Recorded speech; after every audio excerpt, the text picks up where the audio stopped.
Punjabi coaching channel ਦੇਖ ਰਹੇ ਸਾਰੇ ਦੋਸਤਾਂ ਦਾ ਹਾਰਦਿਕ ਸਵਾਗਤ। ਦੋਸਤੋ ਅਸੀਂ ਕਰ ਰਹੇ ਹਾਂ UGC ਨੈਟ ਦੀ ਤਿਆਰੀ ਤੇ ਪੰਜਾਬੀ ਕੋਚਿੰਗ ਚੈਨਲ ਤੇ ਪਾਈਆਂ ਜਾ ਰਹੀਆਂ ਵੀਡੀਓਜ਼ ਸਿਰਫ UGC ਨੈਟ ਲਈ ਹੀ ਲਾਹੇਵੰਦ ਨਹੀਂ ਹਨ, ਬਲਕਿ ਤੁਸੀਂ ਇਹਨਾਂ ਵੀਡੀਓਜ਼ ਦੇ ਨਾਲ ਆਪਣੇ ਪੰਜਾਬੀ ਦੇ ਕਿਸੇ ਵੀ ਲੈਵਲ ਦੇ ਪੇਪਰ ਦੀ ਤਿਆਰੀ ਕਰ ਸਕਦੇ ਹੋ। ਪੰਜਾਬੀ ਮਾਸਟਰ ਕੇਡਰ, ETT ਤੇ ਇਸ ਤੋਂ ਇਲਾਵਾ ਪੰਜਾਬੀ ਦੇ ਪੇਪਰ ਜਿਹੜੇ ਲਾਜ਼ਮੀ ਹੁੰਦੇ ਆ, ਹੁਣ ਸਰਕਾਰ ਦੁਆਰਾ ਲਾਜ਼ਮੀ ਕੀਤਾ ਗਿਆ ਪੇਪਰ ਹੈ, ਉਹਦੇ ਲਈ ਵੀ ਇਹ ਵੀਡੀਓਜ਼ ਤੁਹਾਡੇ ਕੰਮ ਆਉਣਗੀਆਂ। ਤਾਂ ਅੱਜ ਅਸੀਂ ਪੜ੍ਹਾਂਗੇ ਕਿੱਸਾ, ਪਰਿਭਾਸ਼ਾ ਅਤੇ ਤੱਤ। ਤੇ ਕਿੱਸਾ ਜਿਹੜਾ ਹੈ ਉਹ ਇੱਕ ਮੱਧਕਾਲ ਦਾ ਸਾਹਿਤ ਰੂਪ ਹੈ। ਅੱਜ ਕੱਲ੍ਹ ਕਿੱਸੇ ਨਹੀਂ ਰਚੇ ਜਾਂਦੇ, ਜਾਂ ਇਹ ਕਹਿ ਲਈਏ ਕਿ ਅੱਜ ਕੱਲ੍ਹ ਕਿੱਸਾ ਸਾਹਿਤ ਨੂੰ ਉਨੀ ਇੰਪੋਰਟੈਂਸ ਪ੍ਰਾਪਤ ਨਹੀਂ ਹੈਗੀ। ਤਾਂ ਇਹ ਜ਼ਿਆਦਾਤਰ ਕਦੋਂ ਲੋਕਾਂ ਦੇ ਵਿੱਚ ਮਕਬੂਲ ਹੋਇਆ, ਤਾਂ ਇਸ ਦਾ ਜਵਾਬ ਹੈ ਮੱਧਕਾਲ ਦੇ ਵਿੱਚ। ਤਾਂ ਕਿੱਸਾ, ਪਰਿਭਾਸ਼ਾ ਅਤੇ ਤੱਤ ਇਹ BA ਭਾਗ ਦੂਜਾ ਦੇ ਵਿੱਚ ਵੀ ਜੋ ਪੰਜਾਬੀ ਸਾਹਿਤ ਦਾ ਪੇਪਰ ਹੈ ਉਹਦੇ ਸਿਲੇਬਸ ਦਾ ਅੰਗ ਹੈ, ਤੇ ਇਸ ਤੋਂ ਇਲਾਵਾ ਸਾਡੇ UGC ਨੈਟ ਤੇ ਮਾਸਟਰ ਕੇਡਰ ਲਈ ਤਾਂ ਸਾਜ਼ਗਾਰ ਹੈ ਹੀ ਹੈ। ਤਾਂ ਇਸ ਲਈ ਤੁਸੀਂ ਇਸ ਵੀਡੀਓ ਨੂੰ ਧਿਆਨ ਦੇ ਨਾਲ ਵੇਖਣਾ, ਸੁਣਨਾ ਹੈ। ਤੇ ਮੈਂ ਨਾਲ ਤੁਹਾਨੂੰ ਇਹ ਵੀ ਦੱਸ ਦੇਵਾਂ ਕਿ ਜਿਹੜੀਆਂ ਗੱਲਾਂ ਮੈਂ ਇਸ ਵੀਡੀਓ ਦੇ ਵਿੱਚ ਨਹੀਂ ਲਿਖੀਆਂ ਹੋਈਆਂ ਉਹ ਮੈਂ ਬੋਲ ਕੇ ਦੱਸਾਂਗੀ, ਇਸ ਲਈ ਤੁਹਾਡਾ ਸੁਣਨਾ ਵੀ ਬਹੁਤ ਜ਼ਰੂਰੀ ਹੈ। ਤਾਂ ਸਭ ਤੋਂ ਪਹਿਲਾਂ ਅਸੀਂ ਗੱਲ ਕਰ ਲੈਂਦੇ ਹਾਂ ਕਿ ਕਿੱਸਾ, ਇਹਦੀ ਭੂਮਿਕਾ ਬਾਰੇ ਗੱਲ ਕਰਦੇ ਹਾਂ ਕਿ ਕਿੱਸਾ ਸਾਡੇ ਕੋਲੇ ਕਿੱਥੋਂ ਆਇਆ। ਤਾਂ ਜਿਹੜਾ ਕੁਝ ਮੈਂ ਲਿਖਿਆ ਹੋਇਆ ਮੈਂ ਪਹਿਲਾਂ ਉਹ ਪੜ੍ਹਦੀ ਹਾਂ। ਕਿੱਸਾ ਅਰਬੀ ਭਾਸ਼ਾ ਦਾ ਸ਼ਬਦ ਹੈ। ਦੋਸਤੋ ਇੱਕ ਸਧਾਰਨ ਜੀ ਲਾਈਨ ਹੈ, ਤਾਂ ਮੈਂ ਤੁਹਾਨੂੰ ਦੱਸ ਦੇਵਾਂ ਕਿ ਪੰਜਾਬੀ ਪ੍ਰੋਫੈਸਰ ਦਾ ਜਿਹੜਾ ਪੇਪਰ ਹੋਇਆ ਸੀ 2021 ਦੇ ਵਿੱਚ, ਹਾਲਾਂਕਿ ਉਹ ਭਰਤੀ ਵਿਚਕਾਰ ਹੀ ਲਟਕ ਗਈ, ਪਰ ਉਹਦੇ ਵਿੱਚ ਇਹ ਪ੍ਰਸ਼ਨ ਆਇਆ ਹੋਇਆ ਸੀ ਕਿ ਕਿੱਸਾ ਕਿਹੜੀ ਭਾਸ਼ਾ ਦਾ ਸ਼ਬਦ ਹੈ। ਇਸ ਲਈ ਸਾਨੂੰ ਅਜਿਹੀਆਂ ਨਿੱਕੀਆਂ ਨਿੱਕੀਆਂ ਲਾਈਨਾਂ ਨੂੰ ਵੀ ਇਗਨੋਰ ਨਹੀਂ ਕਰਨਾ ਚਾਹੀਦਾ। ਕਿੱਸਾ ਅਰਬੀ ਭਾਸ਼ਾ ਦਾ ਸ਼ਬਦ ਹੈ। ਇਸ ਦਾ ਅਰਥ ਹੈ ਕਥਾ, ਕਹਾਣੀ, ਆਖਿਆਨ। ਅਰਬੀ ਭਾਸ਼ਾ ਦੇ ਵਿੱਚ ਲਿਖੀਆਂ ਗਈਆਂ ਕਹਾਣੀਆਂ ਜਾਂ ਬ੍ਰਿਤਾਂਤਕ ਰਚਨਾਵਾਂ ਲਈ ਇਸ ਸ਼ਬਦ ਦੀ ਵਰਤੋਂ ਹੁੰਦੀ ਆ ਰਹੀ ਹੈ। ਇਸ ਤੋਂ ਉਲਟ ਪੰਜਾਬੀ ਕਿੱਸੇ ਕਵਿਤਾ ਰੂਪ ਵਿੱਚ ਹੀ ਲਿਖੇ ਗਏ ਹਨ।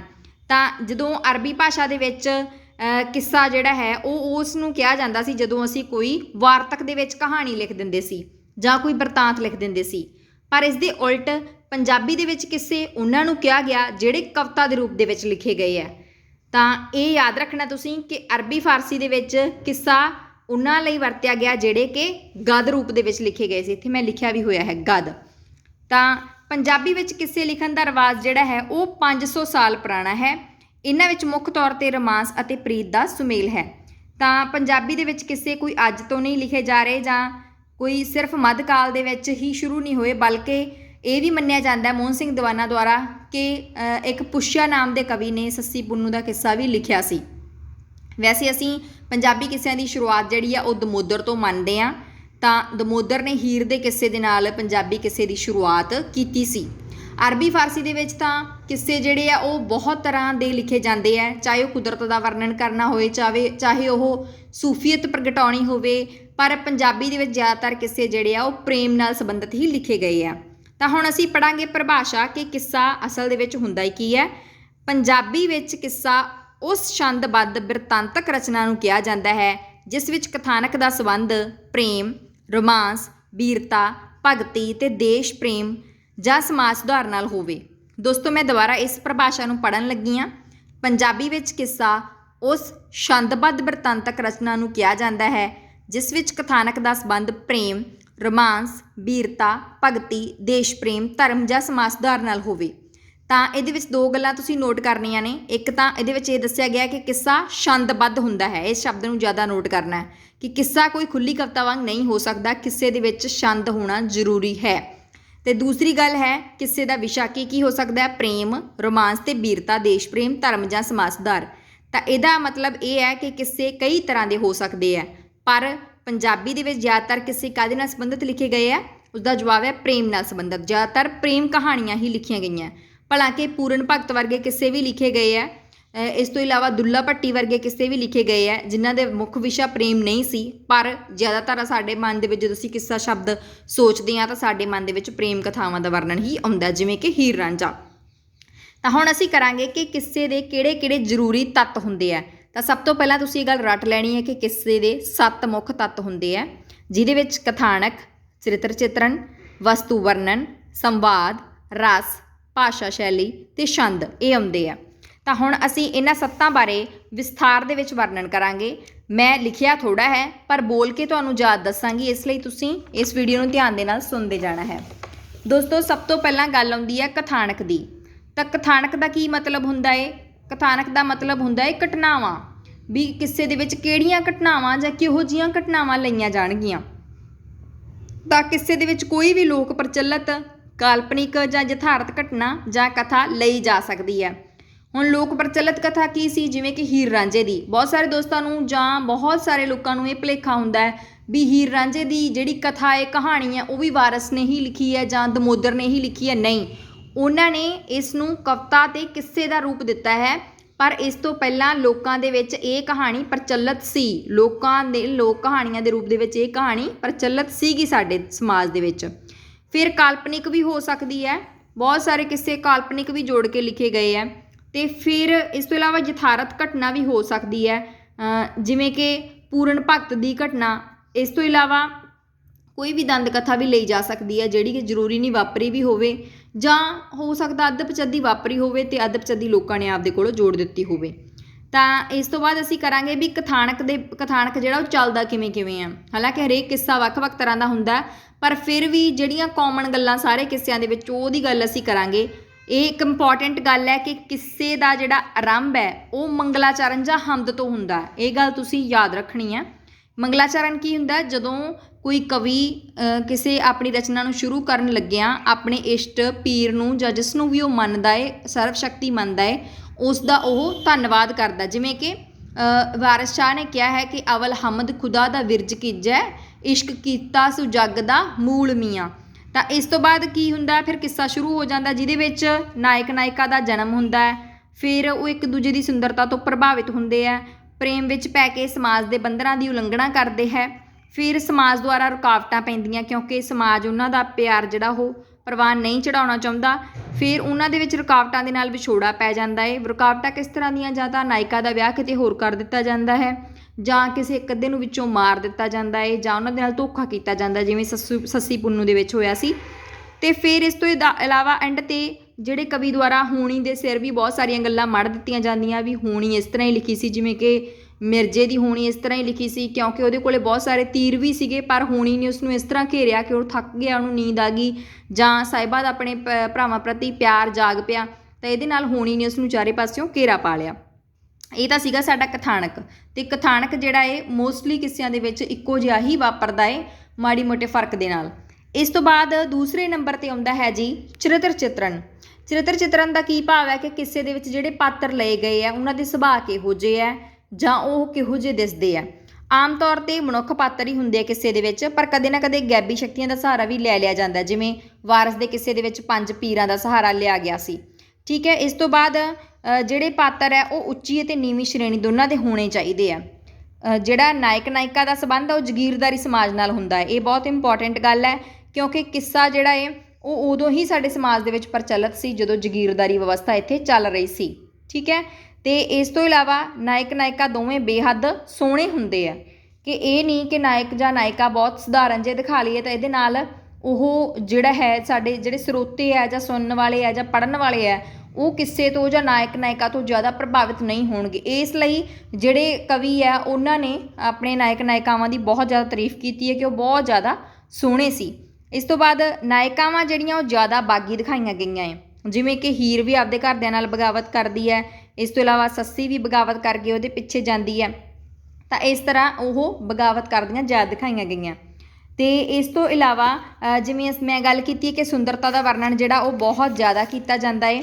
ਤਾਂ ਜਿਵੇਂ ਕਿ ਵਾਰਿਸ ਸ਼ਾਹ ਨੇ ਵਰਣਨ ਕੀਤਾ ਹੈ ਹੀਰ ਦੀ ਸੁੰਦਰਤਾ ਦਾ ਕਿ ਹੋਂਠ ਸੁਰਖ ਯਕੂਤ ਜਿਉਂ ਲਾਲ ਚਮਕਣ, ਠੋਡੀ ਸਿਓ ਵਲਾਇਤੀ ਸਾਰ ਵਿੱਚੋਂ, ਦੰਦ ਚੰਬੇ ਦੀ ਲੜੀ ਕੇ ਹੰਸ ਮੋਤੀ, ਦਾਣੇ ਨਿਕਲੇ ਹੁਸਨ ਅਨਾਰ ਵਿੱਚੋਂ, ਗਰਦਨ ਕੂੰਜ ਉਂਗਲੀਆਂ ਰਵਾਂ ਫਲੀਆਂ, ਹੱਥ ਕੂਲੜੇ ਬਰਗਕ ਚਨਾਰ ਵਿੱਚੋਂ, ਧੁਨੀ ਬਹਿਸ਼ਤ ਦੇ ਹੌਜ਼ ਦਾ ਮੁਸ਼ਕ ਕੂਪਾ, ਪੇਂਡੂ ਮਖਮਲੀ ਖਾਸ ਸਰਕਾਰ ਵਿੱਚੋਂ, ਸੁਰਖੀ ਹੋਠਾਂ ਦੀ ਲੋੜ ਦੰਦਾਸੜੇ ਦਾ, ਖੋਜੇ ਖਤਰੀ ਕਤਰ ਬਾਜ਼ਾਰ ਵਿੱਚੋਂ, ਸ਼ਾਹ ਪਰੀ ਦੀ ਭੈਣ ਪੰਜ ਫੂਲ ਰਾਣੀ, ਸ਼ਾਹ ਪਰੀ ਦੀ ਭੈਣ ਪੰਜ ਫੂਲ ਰਾਣੀ, ਗੁੱਜੀ ਰਹੇ ਨਾ ਹੀਰ ਹਜ਼ਾਰ ਵਿੱਚੋਂ।